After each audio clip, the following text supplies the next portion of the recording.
Hi guys, GB News is weird, as we know.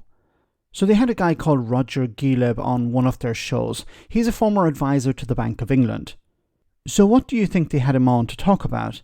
The economy, what the Bank of England should be doing about interest rates, perhaps the impact of Liz Truss and Kwasi Kwarteng's mini budget? No, they asked him about the protest to stop the war in Gaza. And it seems Roger should probably stick to economics because what he had to say on this matter made no sense whatsoever. Have a listen to this. It sounds good, but there's really, like Keir Starmer as well, it's just words. There's nothing concrete to get your fingers around or your teeth into, is there? Okay, there have been some arrests this morning of people who didn't obey the police. That's kind of new. Yeah, I mean, look, I think that people who want to protest about Palestine should be free to do it, but they've made their point. What do you mean? They've made their point. I've heard other people say this, including the Home Secretary, James Not So Cleverly, said, look, you've made your point, now stop your protests.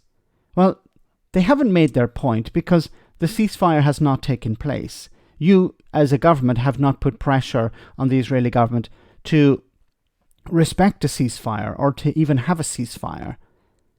So you've made your point. No, you haven't. They haven't made their point because they haven't achieved their goal. They would stop protesting when they have achieved their goal. This is nonsensical. You've made your point. Can you imagine if you had said this to the suffragettes back in the early 1900s?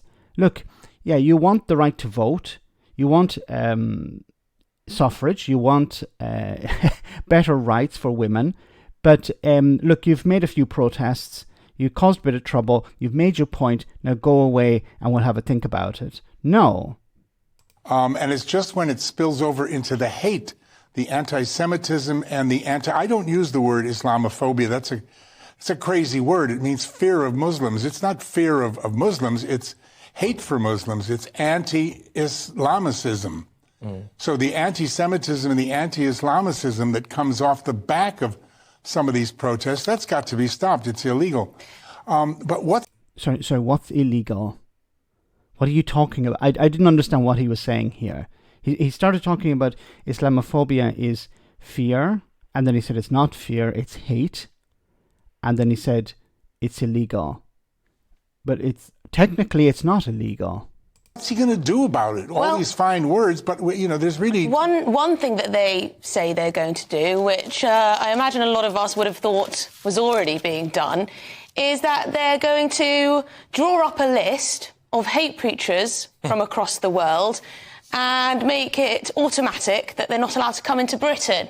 Well, you would have thought our Home Office were already doing such things. We saw in France how quick they were to deport an imam who was spouting hatred against France, yet we can't seem to do the same here. Are we always a bit of a step or 10 steps behind? Well, this is how politicians, Emily, and especially this government operate. They're going to reinvent the wheel. The British intelligence services already have 50,000 names of people who are here. You don't need to look for people coming across the border force.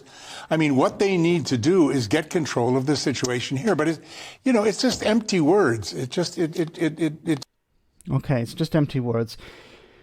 Look, when it comes to hate preachers, they actually have to do something before they can be arrested. Like, holding a view is not illegal. Inciting violence is illegal.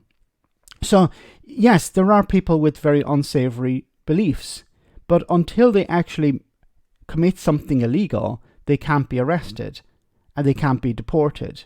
Like, you can deport people, but you have to have reasonable grounds. And holding a belief isn't enough. There's no legal basis to support, well, we believe that you believe something, we're going to deport you over that. No, you actually have to take an action.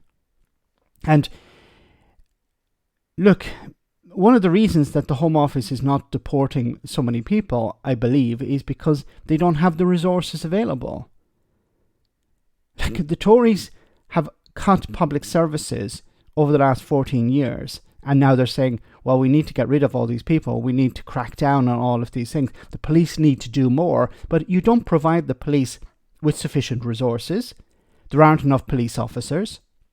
You're not providing police with the resources such as working with communities to try and understand, okay, what's happening in your community?